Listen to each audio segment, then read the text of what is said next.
1, 2, 3, 4, 5, 6.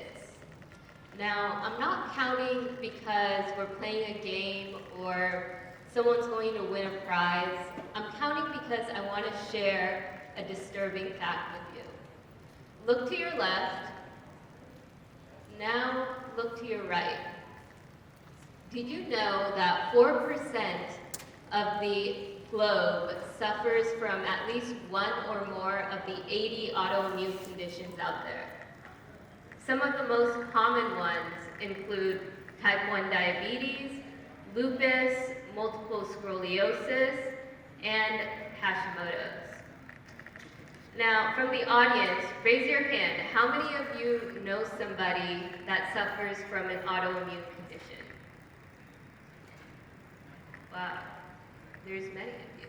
This is because autoimmune conditions have no limitation or discrimination on which borders they're going to cross. They're everywhere. They're all over Egypt and the US.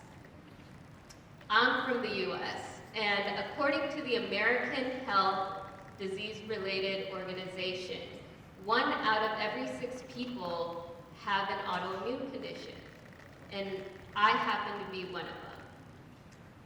Autoimmune conditions are a silent disease, and you don't know it until it gets to an acute stage and it can almost kill you. The National Health Institute said that 75% of women are usually the ones that have this disease. And women this is a women's health issue because 75% of this chronic disease usually is designated by women. So if we look at these issues and we see all the people suffering, especially women, why does it take a near-death experience to find out that you have this disease?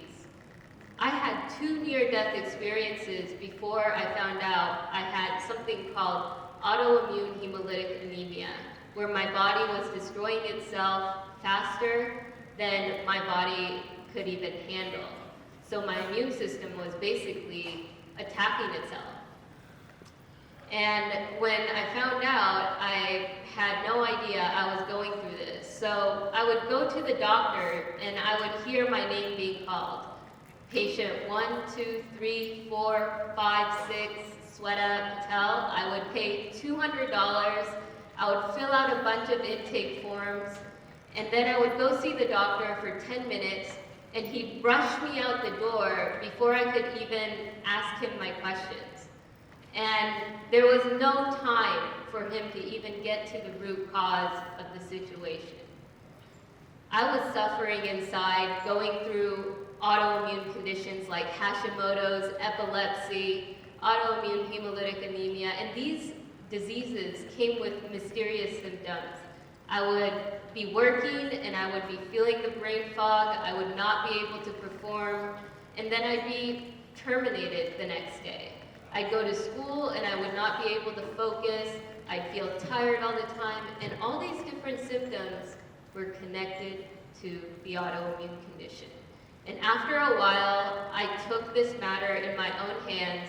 I traveled to 34 countries, I met over 200 doctors, I paid over $250,000 in treatments and did 14 years of research to discover this concept of shared healing. And shared healing is basically a concept where I invited my doctors' networks to connect with these women all over the globe that are suffering to be able to find a solution for them to manage this disease. So they don't have to be a slave to their health. And people can actually relate to them because everyone in this community has the same thing going on, even though they have different symptoms. So once I started working on this concept, I started helping women all over the globe manage their disease better, and I built this community called Heal Data, where I help women basically manage their autoimmune conditions and find solutions to be able to overcome them. And although my story started like I wasn't going to make it to my 30th birthday, here I am, a standing miracle over the age of 30, and I want to share 3 messages with you guys today. The first message is that you matter. The second message is that you're more than a number. And the last message is that you're enough. You matter.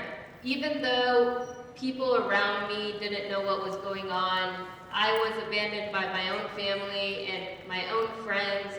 No one understood what was going on inside of me except for myself. And I mattered to me, and this is what kept me going and kept me surviving through this interaction with this disease, because I knew one day my story was going to be someone else's survival guide.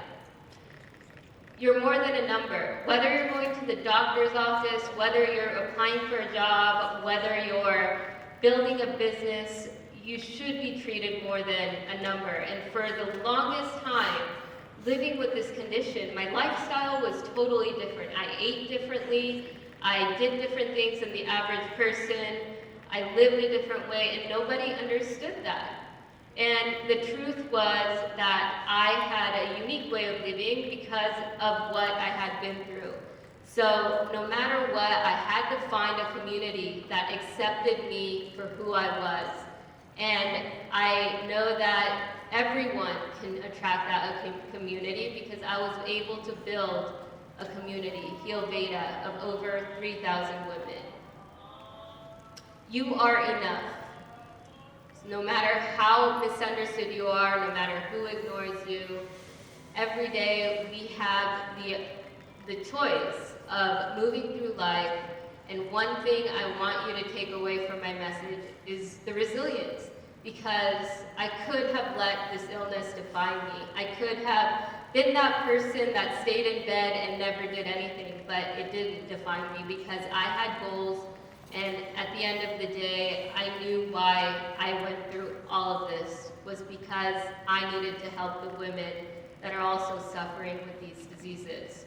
So with that, recognize your story that's in your heart and be able to write using a number 2 pencil. And concluding the speech, I want to share the parable of a pencil with you. So there was a pencil maker, and he took out all these pencils from the box, and he left them with 5 messages. And the 5 messages were, first one is, you'll do great things when you allow yourself to be held by someone. The second message was, you'll experience a painful sharpening, but you'll get better each time. The third one was that you can always correct the mistakes that you make in life. And this is something that I thought, okay, well, I made all these mistakes. They weren't really mistakes, it was fate, but I can always turn my fate around, and it could make me stronger, because I wasn't given the things that an average person is given, like a family, like good health, like great, living situation, great job. I had to make these things on my own, and I'm proud of that, because today I'm a stronger person. And on every surface which you must be used, you must leave your mark. And this means that you must provide value. So with this parable of a pencil, now you can recognize that you can write your own story and be able to change the world. So, do you know why you're surviving today? Do you know what your purpose is? Do you know what you're here to do? Like I said, I knew I endured everything, so I can be able to be that helping arm and the survival guide to many women across the globe who feel misunderstood, who feel alone, and who do not know how to find solutions to these diseases. So I'm going to leave you with a couple great quotes. One is by Les Brown, if life knocks you down, try to land on your back, because if you can look up, You can get up, and if you can get up, you can stand up, and if you can stand up, you can fight for your dream again.